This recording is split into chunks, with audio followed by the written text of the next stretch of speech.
अच्छा सुनो, सब्सक्राइब करते वक्त ना घंटी बजा देना, ताकि जब मैं ऑनलाइन आऊँ तो तुम्हारे फोन की भी घंटी बजे। एक बूढ़ी खातून ने रेडियो स्टेशन फ़ोन किया।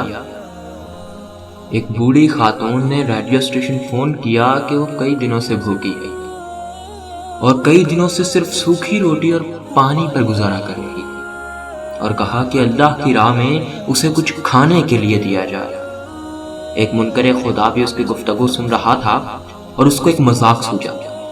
उसने खाने पीने की अशिया खरीदी और उस बूढ़ी औरत का पता मालूम करने के बाद अपने नौकर से बोला कि जाकर उस बूढ़ी औरत को दे आओ, और जब वो पूछे कि किसने भेजा तो बताना कि ये शैतान की तरफ से तोहफा है।